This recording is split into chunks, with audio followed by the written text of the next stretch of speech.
नमस्कार। उम्मीद है आप लोग स्वस्थ और सानंद होंगे। आप में से बहुत लोग जानते होंगे, बहुत लोग क्या, मुझे मुझे मुझे लगता है कि ज़्यादातर लोग ही जानते होंगे। एक यूट्यूबर है ध्रुव राठी।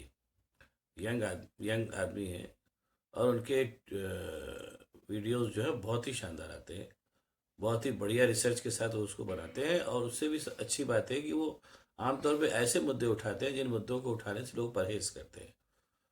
हो सकता है वो शायद उसके पीछे शायद वो जर्मनी में रहते हैं, इस वजह से ऐसा हो।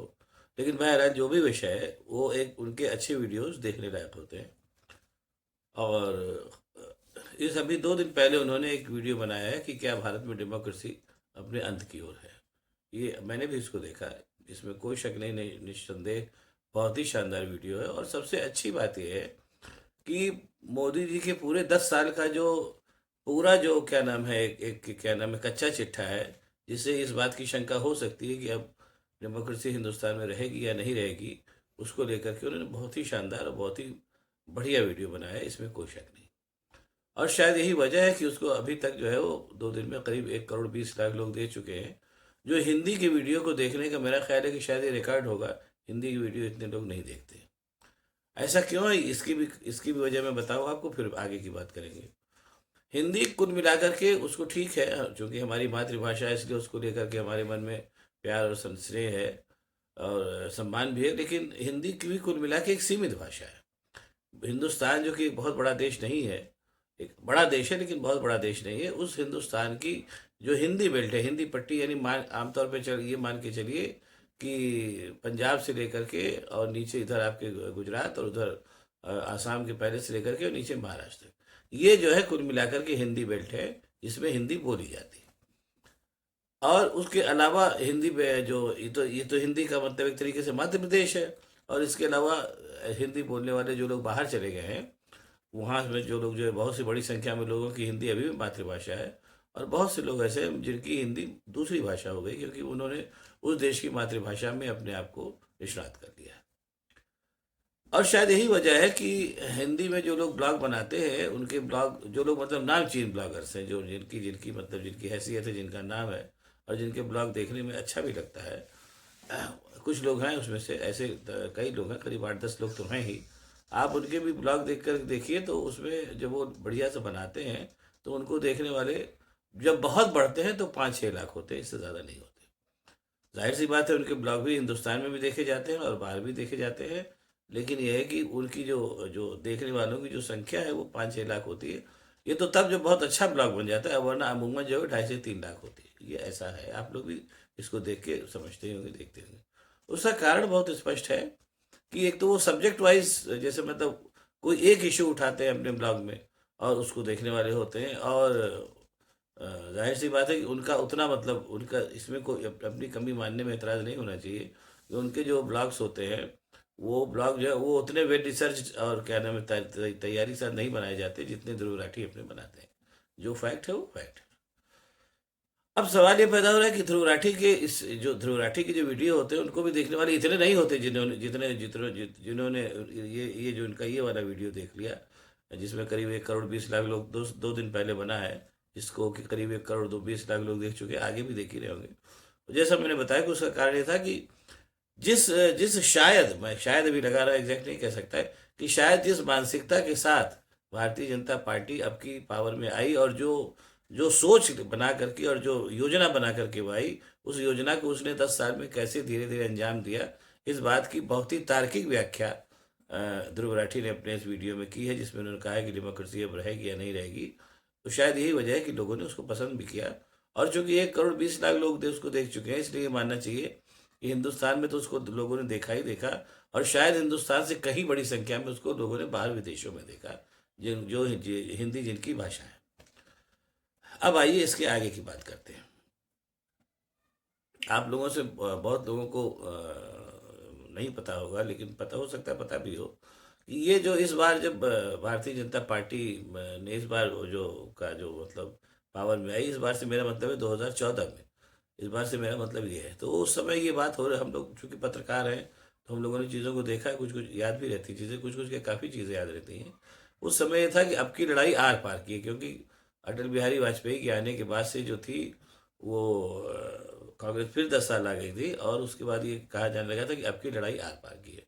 और अटल बिहारी वाजपेयी के बाद जो दूसरे बड़े नेता थे, लाल कृष्ण आडवाणी, उनके नेतृत्व में 2 बार इलेक्शन लड़ा जा चुका था, लेकिन वो जीत नहीं पाए।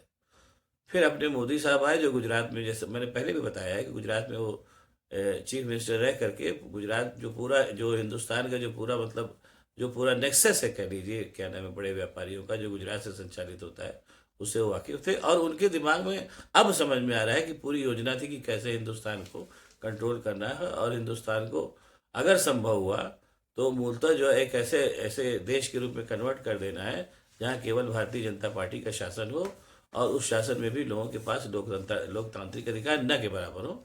इसका काफ़ी कुछ वो प्रयोग गुजरात में कर भी चुके थे, और वो प्रयोग काफ़ी कुछ सफल भी रहा। उसके पीछे कारण ये था कि राम मंदिर का जो लोगों के अंदर एक भावनात्मक ज्वार था, राम मंदिर के भावनात्मक ज्वार ने अपने मोदी जी के और भारतीय जनता पार्टी की और राष्ट्रीय स्वयंसेवक संघ के जो उसका पितृ संगठन है, उसकी जो मूल मंशा थी उसको काफ़ी कुछ छुपा रखा था। बहरहाल मोदी जी अपने पावर में आए अडवाणी और अडानी की सहायता से, और भी जो उसमें अडवाणी अडानी तो बड़े नाम हैं, और भी जो बड़े पूंजीवादी होंगे जिन्होंने उनके उसमें धन लगाया, और जिसकी वजह ये रही कि जैसा जैसा मोटे मोटे तौर पे आया कि 1200 करोड़ रुपए उस इलेक्शन में लगाए गए, जबकि सीमा जो है 450 करोड़ रुपयों की है। और उसके बाद भी जो है वो, चूंकि क्या नाम है, और ये बात उन्होंने बाकायदा लिखत पढ़त में दी कि हमारा इलेक्शन में इतना पैसा लगा। और उसके बाद चुनाव आयोग वो जिसको जिसको जिसके ऊपर तत्काल जांच बैठा देनी चाहिए, कुछ नहीं बोला, क्योंकि जो उनका नियम था अपने मोदी जी का, वो आते ही आते उन्होंने सारी मतलब संस्थाओं को शिकंजा जमाना कर दिया था। और अब तो खैर ज़्यादातर संस्थाएं उनके शिकंजे में हैं। ये अपने काम को बखूबी अंजाम, अच्छा एक चीज़ और बताऊंगा यहाँ बताने की, चूंकि बात चल रही है इसलिए बता रहा हूँ कि ऐसा नहीं था कि ये मंशा जो है ये मोदी जी की थी, ऐसा नहीं था। मोदी जी ने इस मंशा को अंजाम दिया।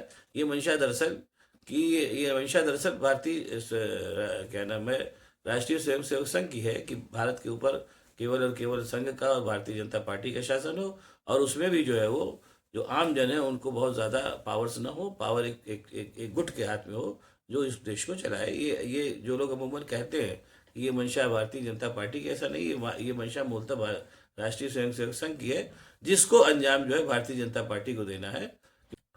साथ ही साथ यहाँ ये भी बताना चाहूँगा कि जिसकी जो अच्छाई है वो माननी चाहिए। राष्ट्रीय स्वयंसेवक संघ में एक अच्छाई है कि वो बहुत ही ठंडे दिमाग से काम करने वाला संगठन है, और उसके पास अपने कामों को करने के लिए बहुत ही मतलब धीमे धीमे चलता है वो। अपने अपने काम को अंजाम देने के लिए 1925 में उन्होंने बाकायदा संगठन बनाया, और धीरे धीरे उस पर काम करते करते स्टेप बाय स्टेप चले।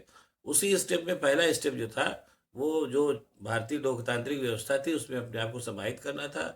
बाकी जो लोकतांत्रिक शक्तियां थी उनको धीरे धीरे भाजपा जैसा बनाना था, या भाजपा को स्वीकार कराना था। और उसमें भी उन्होंने पहले स्टेप पे अटल बिहारी वाजपेयी को लाए, जो अपने मिजाज से दिखाते थे कि वो लोकतांत्रिक हैं, हालांकि ऐसा था नहीं। लेकिन बहरहाल जो नेतृत्व आज की तारीख में हिंदुस्तान पर काबिज है मोदी एंड कंपनी की, उसकी तुलना में वो लोकतांत्रिक थे। शायद ये कहा जा सकता है कि अगर वाजपेयी जी भी ना आते तो फिर मोदी जी भी ना आते। मोदी जी को लाने के लिए ज़रूरी था कि बीच में एक वाजपेयी सरीका उदार आदमी लाया जाता, वो आया। और अपने आने के साथ ही साथ मोदी एंड कंपनी जैसे आदमियों को लाने का रास्ता प्रशस्त करके वो निकल गई। अब मोदी जी जब आए तो जैसा था कि उनको अपने मतलब चूंकि भारत एक, अब जब मोदी जी के आने तक भारत करीब 60-65 साल का एक परिपक्व लोकतांत्रिक देश हो चुका था। लोग मन मिजाज से लोकतांत्रिक हो गए थे, और उनके लोकतंत्र को के पे आवरण डालने के लिए भारतीय जनता पार्टी के पास कुल एक मुद्दा था, वो था राम मंदिर। इसलिए धीरे धीरे मोदी जी ने चीज़ों को सिस्टमेटिक ढंग से किया। पहले उन्होंने आकर के क्या नाम है, संसद में बाकायदा चरण स्पर्श किया संसद की सीढ़ियों का, कि हम बहुत बड़े संसद मतलब लोकतंत्र को मानने वाले हैं। जबकि अब पूरे उनके 10 सालों के कार्यकलाप दिखा रहे हैं कि कहीं से भी लोकतंत्र को नहीं मानने वाले हैं। और उसके बाद फिर उन्होंने जहाँ जहाँ गए वहाँ भारतवर्ष को लोकतंत्र की माँ बताया।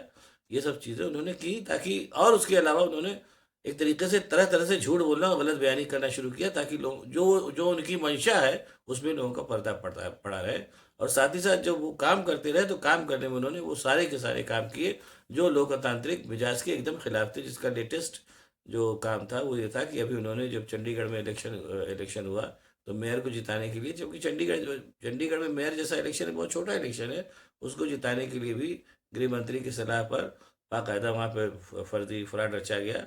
वो तो गनीमत है कि फ्रॉड को सुप्रीम कोर्ट ने पकड़ लिया और बाकायदा इसको क्या नाम है लोकतंत्र की हत्या कह करके चीफ जस्टिस चंद्रचूड़ साहब ने वहाँ पर उस व्यक्ति को मेयर बनाया जो मेयर बनने के लायक था, यानी आप और कांग्रेस का संयुक्त प्रत्याशी था। ये हुआ।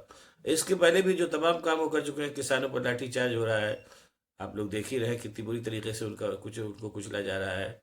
और तमाम ऐसे काम वो जो एक के बाद एक वो होते रहे। या चुनाव आयोग की बात देखिए, जब सुप्रीम कोर्ट ने कहा कि ये चुनाव आयोग में एक व्यक्ति सुप्रीम कोर्ट के सीजीआई को रहना चाहिए, तो उन्होंने जो लोकतांत्रिक जो मतलब उपबंध मौजूद थे उसका फायदा लेकर के संसद में नया कानून पास करा के सीजीआई को हटा दिया। ये सब काम उन्होंने, ऐसे बहुत से काम हैं।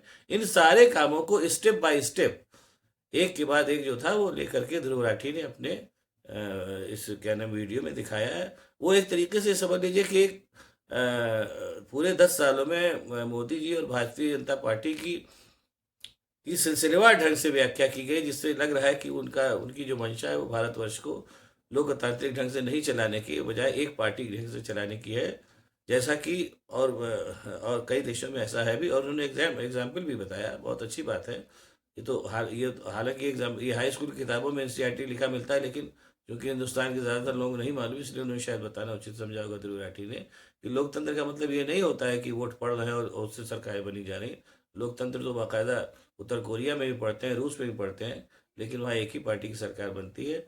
ये सारे एग्जाम्पल देकर के स्टेप बाय स्टेप चल करके ध्रुव राठी ने बताया कि किस तरीके से इस बात की ज़्यादा आशंका बलवती हो रही है कि भारतवर्ष जो है लोकतंत्र के खात्मे की तरफ बढ़ रहा है। और इसके लिए ये लास्ट इलेक्शन जो है, आखिरी इलेक्शन होने जा रहा है। अंत में उन्होंने लोगों से अपील की है कि मतलब अंधभक्ति से उभर करके लोकतंत्र के बारे में ठंडे दिमाग से सोचे, वही भारतीय राष्ट्र के लिए बेहतर होगा। तो राठी को इसके लिए बहुत बहुत सलाम जो इस वीडियो के लिए बनाया उन्होंने। और हालांकि मैं तो साल भर पहले से यूट्यूब बनाना शुरू किया है और मेरी उतनी मेधा भी नहीं है, लेकिन ये कि मेरी जितने भी जो लोग जो मेरे इस वीडियो को देख रहे हैं, सुन रहे हैं, अगर उन्होंने धुराठी का वो नहीं देखा है वीडियो, तो मेरी उनसे गुजारिश है कि उसको ज़रूर देखें। साथ ही साथ जो लोग मेरे चैनल जो मुझको मतलब देखते हैं, उनसे भी मेरी मतलब मेरी गुजारिश है कि उसको ज़रूर देखें। बहुत बढ़िया वीडियो है, जिसको देखने की मैं आप सबसे गुजारिश करता हूँ। बाकी जैसी आप लोगों की मर्ज़ी हो। अब अगर आपको मेरा ये वीडियो पसंद आए तो इसको शेयर करिए, लाइक करिए, साथ ही साथ मेरे चैनल को सब्सक्राइब करिए, ताकि मैं और भी ऐसी बातें आपको बताता रह सकूं। अंत में ये कह के मैं बात को ख़त्म करूंगा कि इसमें कोई शक नहीं है कि अपने 10 सालों में अपने मोदी जी की जो छवि बनती नज़र आ रही है देश में भी और दुनिया में भी, उस छवि को काफ़ी कुछ अपने इस वीडियो में ध्रुव राठी ने दिखा दिया है। अब सच्चाई क्या है ये तो इलेक्शन के बाद सामने आ ही जाएगी। बहुत बहुत धन्यवाद। नमस्कार।